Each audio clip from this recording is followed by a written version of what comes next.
Hey y'all, well, it's time for some more work on that girl back there. And we have about a day, maybe a little more. I'm gonna put into this thing this weekend. I got some trees to cut down tomorrow and it's gonna be 40 degrees. I'm really excited about that. That's sarcasm, really not. I'd rather be working on old trucks, but sometimes we gotta be grown-ups. So, today we're gonna finish welding that hitch. We're gonna get it primed and painted. We're gonna top off the diff. Actually, we probably won't top off the diff. We're gonna run it first, then we'll top off the diff. And finish our Airlines that we didn't have fittings for. Rough wire in the solenoids for the air ride system, and maybe mess with the fuel button, but I'm gonna guess we'll run out of time as usual. And then tomorrow we can take her for a spin. So in the meantime, check out this new intro.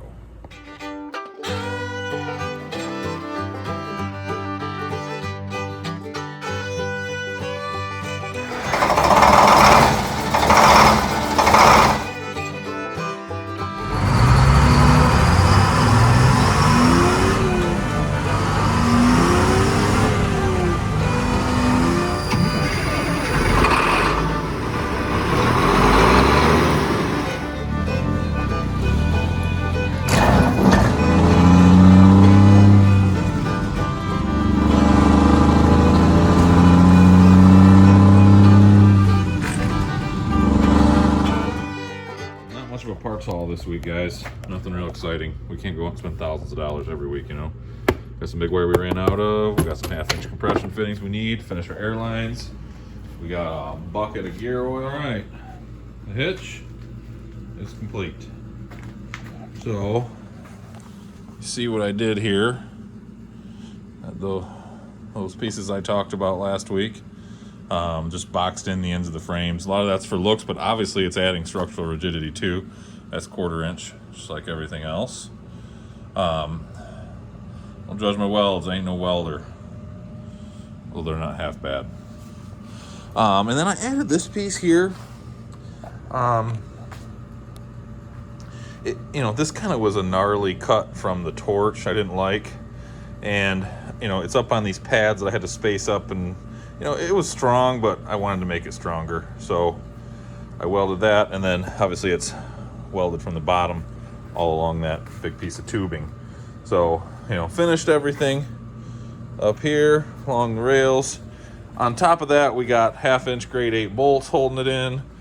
I think we're pretty well tied on this thing, and I think it turned out, for just being made up by yours truly in the barn and kind of built it as I went, I am not unhappy at all. So, got the last little bit of wax and grease removers drying on it right now. I just did the same to the frame splice, and I do believe it's time to shoot some primer. And while the primer's drying, I'll do my airline work, and then we'll get some paint on this thing so that way it can sit outside, because it's probably gonna be outside for the next week or two at least.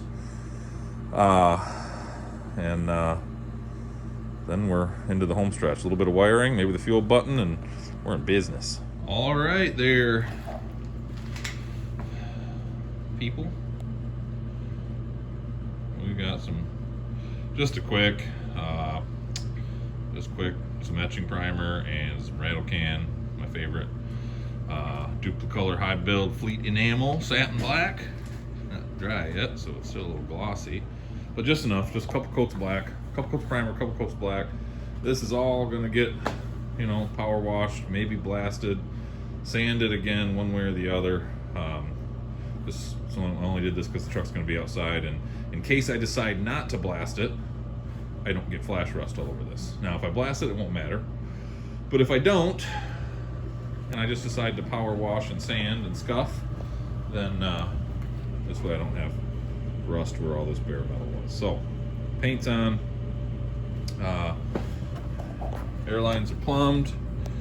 You can see we got our 90s now, and our lines feeding the relay valve down to the quick release valves, drop lines. We're plumbed, we're done. I put an actual ground on the air solenoid, so that's it's still temporary wired, but again, I thought about cleaning that wiring up, but it's got to all get redone no matter what. When I pull stuff off to paint and all that good stuff, so why bother with it right now? I'd like to make it nice and neat once we got this all painted and ready for the road. On another note, I had someone contact me with interest in this winch. And to be honest with you, it's kind of funny because I had actually been debating on whether the winch makes sense. You know, when I think about it, the winch is not completely, but somewhat in the way of me making my stack mounts. You know, and the reality is I'm looking at it and look, it's cool. It's cool as hell, and it's the, you know, the nod to what the truck once was. Even though it was a pretty short period of time, it was actually a house moving truck. From what I can tell, the business was incorporated in '98, and the owner died in '02. So she was only a house moving truck for 4 years. She was a road tractor before that for, you know, 11 years, and spent most of its life sitting in the field. So I don't know. Am I really ever going to use this thing? You know, maybe occasionally, but I don't think I'm going to use it much. And budgets being what they are, I've spent a lot of money on this truck, and I've got a whole lot of money left to spend yet. All this chrome, mud flaps, quarter fender, stacks, bumper, steps, toolboxes, we're talking like $5,000, guys. Literally $5,000 in chrome, probably more. We've got wheels to buy, we got tires to buy, we got paint. There's a lot left to do. And if I could make a few $100 off of that winch, hey, every little bit counts. It'd be awesome to have.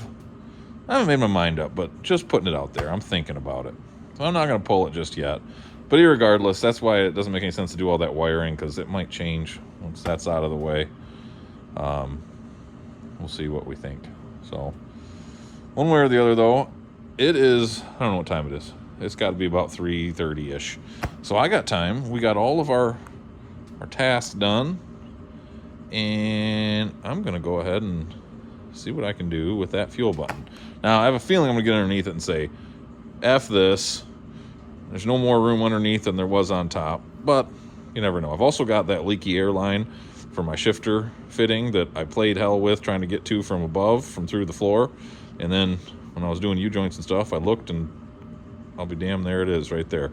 So if I'm underneath it, I think I'll be able to tighten that up too. So I'm going to take some wrenches with me and snug that thing up. And we'll see what we can do with this fuel button. And I don't know, maybe we'll get it in. If not, maybe I'll give up and say screw it, and we'll just get this truck pulled out of here and start prepping for other things to be here. All right, y'all. Well, as usual, I got myself more involved than I want to. And it's going to keep me from moving this thing for at least a little bit. We'll see. Nothing we couldn't put back together right now. Nothing's broken. But this is the PT pump on this Cummins L10. You can see I've got the linkage off. This is where I made my previous adjustments.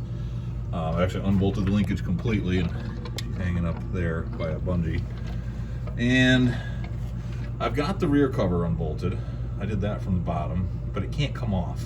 It hits the starter. And you know, everything I've read and watched on the lube tubes says this is best done on the bench. And I started to try to loosen some starter bolts, and that wasn't going well, so I said to hell with that. Let's just pull the pump. It's not that bad. It's 4 bolts, right? Doesn't have to be retimed to the engine, nothing like that. Now the problem is, I've got, if you can see in there, I've got this line off. I really can't see that. That line's off. That's a soft line. But I've got hard line, hard line, hard line. Whoa, way over there, hard line. they're seized, the nuts to the lines.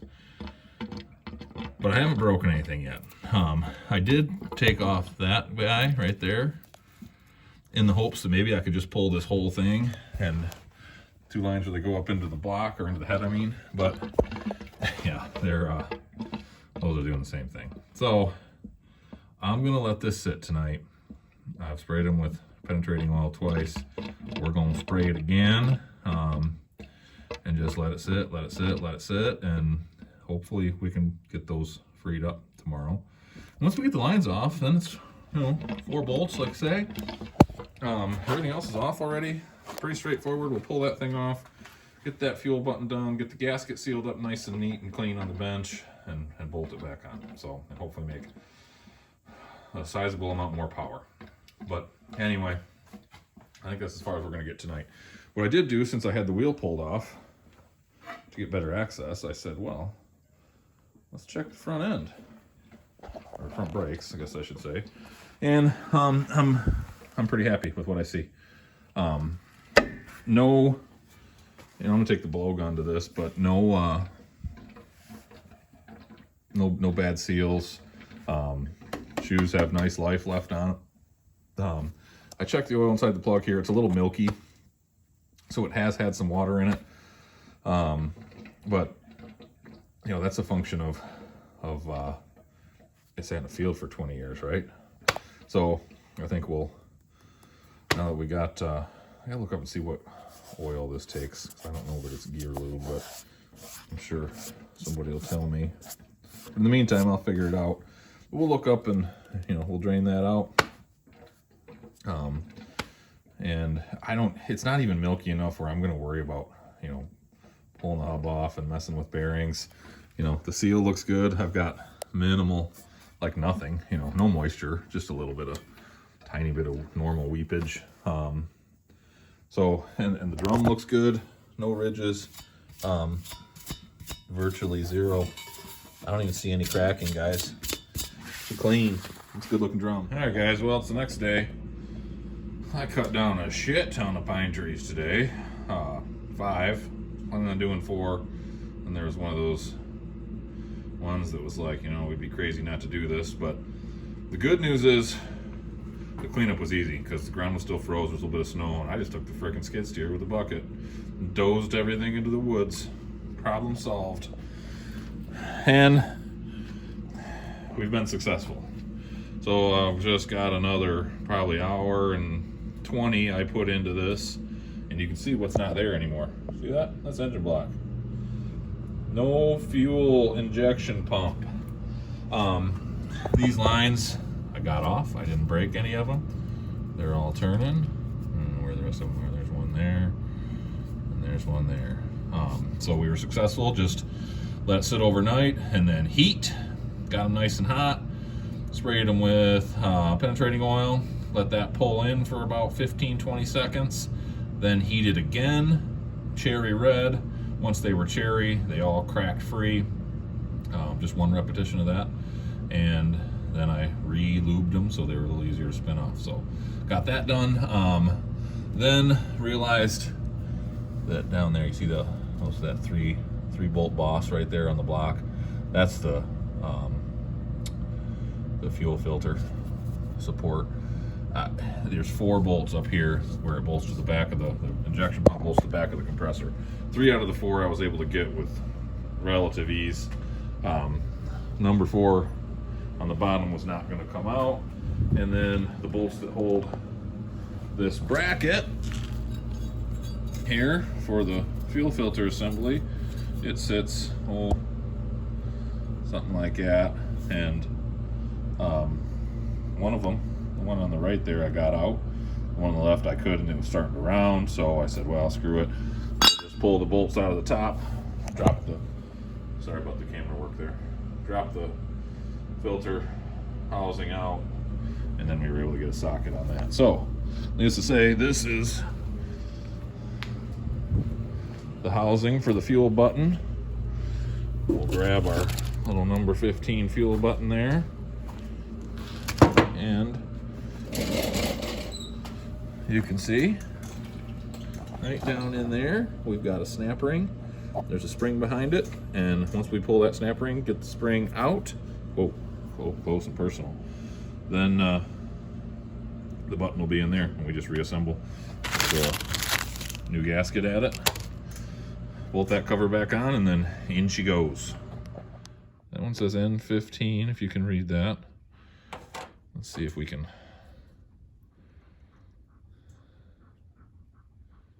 25. Which is what I read, is that a 25 is what L10s, commonly had in them if they were in that, 260 to 300 horse range, and as we know, ours is a 260 horse. So all the recommendations I found were to go to a number 17 button. I could not find a number 17 to save my life, so we went down to a 15. So we're going to go with a little extra. But basically what we're doing here, we've played with the aneroid adjustment inside there. That is, we got to be able to put our cover back on here too. That aneroid adjustment is playing with our fuel under boost. We also changed our pre-boost fuel screw, aka the smoke screw. We turned that in a little bit. I'm pretty happy with where that's at. She already smokes a little bit, not much, so I'm not going to black out the sun here, because that's just burning, wasting fuel anyway. But what this is going to do is increase our fuel pressure out to the injectors. And what I've read is I may get a little bit of injector rattle here. I'm probably going to shorten the lifespan of the camshaft.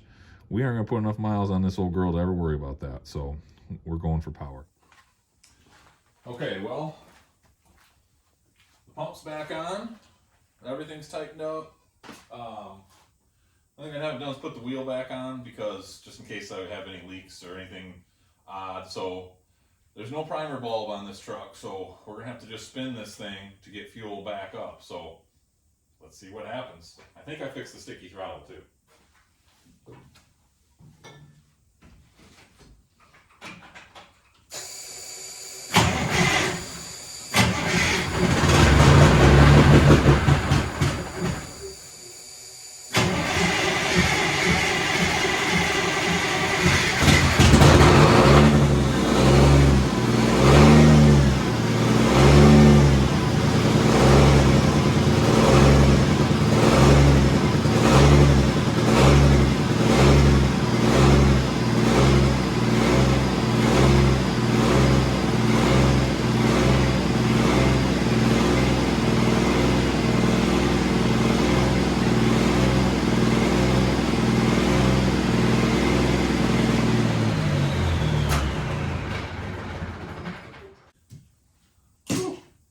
Unfortunately, we have a crack in one of the hard lines. So I must have cracked it when I was trying to get those lines off. So it's just a short little job with a couple 90s in it. So I'm going to see what I can do to get it pulled off. I'm not sure why we're idling and fluctuating like that. So we'll see what happens once we put the line back on, right? Okay. All right, guys, well, I usually try to get videos out on Sunday nights, but in light of what I had going on with the L9000 and the leaky fuel line, and the fact that we're having our office painted, the guys are going to be there this week and probably into next week, so everything's in boxes and packed away and whatnot, so there's not much I can do there right now. So I'm working from home this week. That means I need to get this L9000 out of here so I can get a trailer project in the barn. I've got some work I need to do on my pickup too, little odds and ends. So so I went out this morning and went to my my hydraulic shop, and I took them this. So we had that little chunk, and we had the other end that I got out last night. And I also took them, this is a good way, this is a good little tip for you guys if you have lines like that are broken, need a specific shape, 110 volt Romex wire, copper, whatever, it's nice and thick, and holds its shape. So I bent it to the shape I needed and the exact length, and ta-da, this is what we got. So let's go put this thing on and see if this girl will run. All right, so 5 minutes later, the line's on. Another line I had to pull to make some accesses on. So Take two.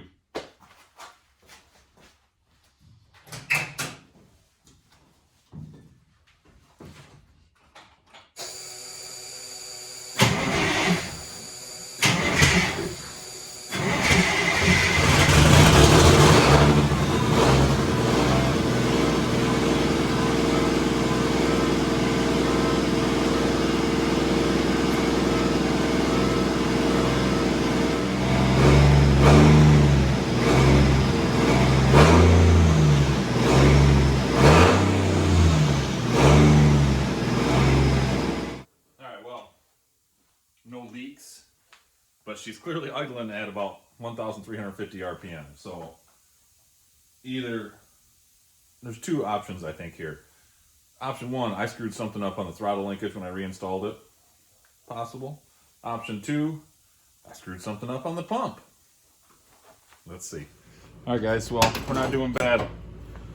26 minutes start to finish, and we had the, I had that freed up yesterday. We had, there it is.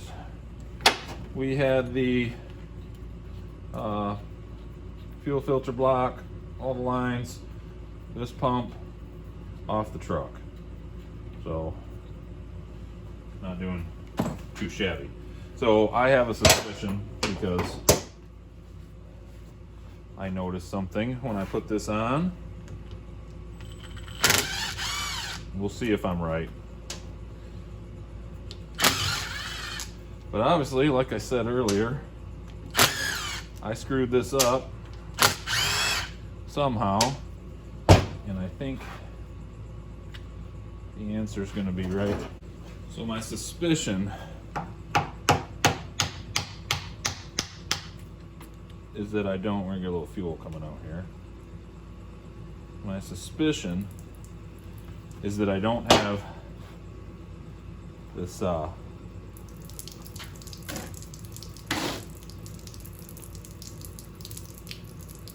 this whole shebang seated right. We'll see. We'll let that dry out so we can re-gasket it. But I think we got too much pressure going on here. I think I just don't have this seated right. But we're about to find out.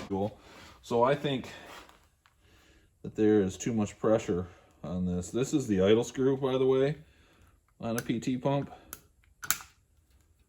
See, when I pulled that out initially, there wasn't nearly that much pressure. So there's that. That's clip, our washers, our spring. There's our idle assembly. And there's our fuel button down in there.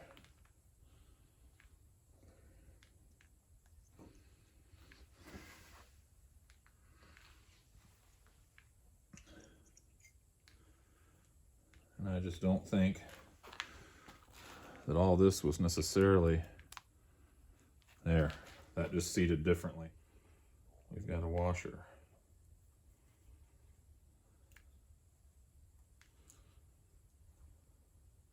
That washer was sitting down in this housing.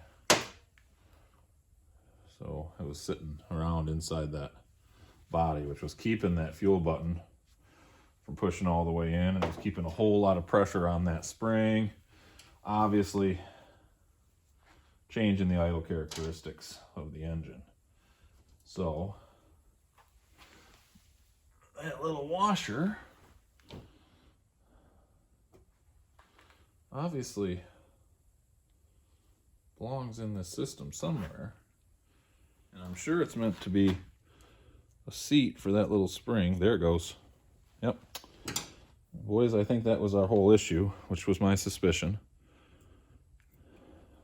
That allows that to spin just a little bit. So we do that. Then our fuel button goes back in. Oh, look at that. Now it's depressed down inside. Imagine that. Oh yeah. There's our issue, fellas.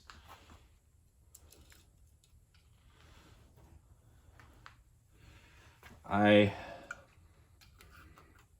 am not the type that likes to admit my failures, but I'm going to be honest with you. As soon as this happened yesterday, I had my suspicion. Oh yeah, I had to put tons of pressure on that yesterday to get that to seat. Now it's right the way it should be. Yep. I am beyond confident that that is going to solve our issues. Okay. I'm going to get that reassembled. Some fresh RTV. We'll button this thing on. I think we're good to go. All right, what do you think? Take 3. Oh, look at that.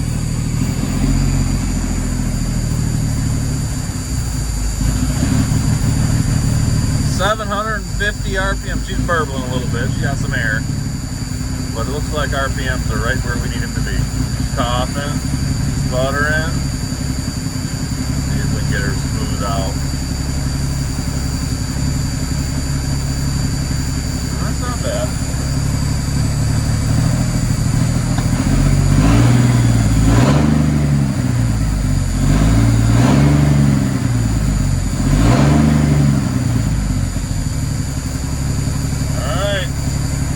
Put a tire on, go for a drive.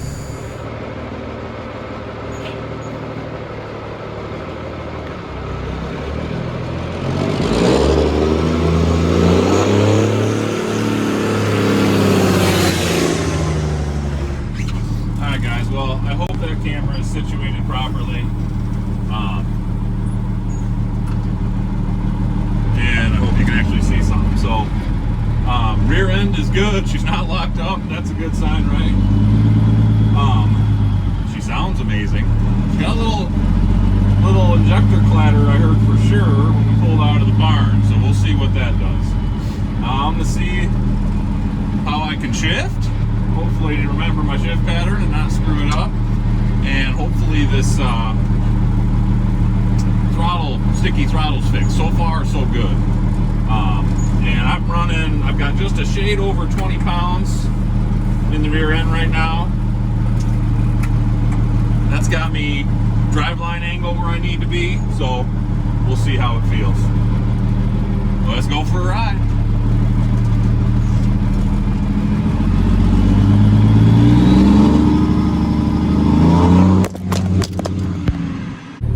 Alright guys, this might just have to be a not very exciting video for you.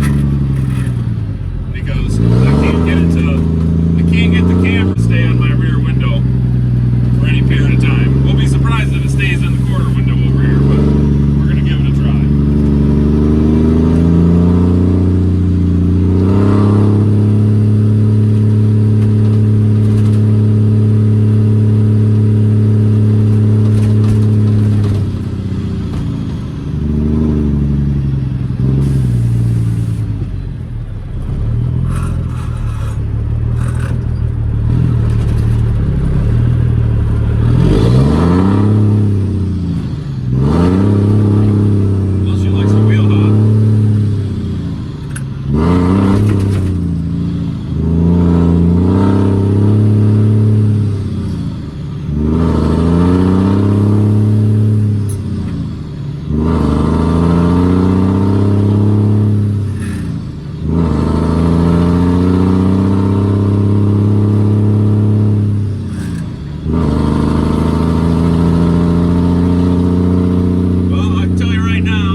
but I guess we were about 50. So far so good, fellas. Fellettes, as Vice Grip Garage would say.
great. No driveline vibration. After all the pain with the injection pump, that was a success. So now we're going to test the air ride to see if it can pick this trailer up. I think it's not going to work right now because the trailer came off the back of the 450. It's at a slightly different height, but we're going to play with it because I can't resist.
Perfectly lined up. It's really, I can barely see the top of that hitch ball, but as you can see, it works in theory. We picked it up.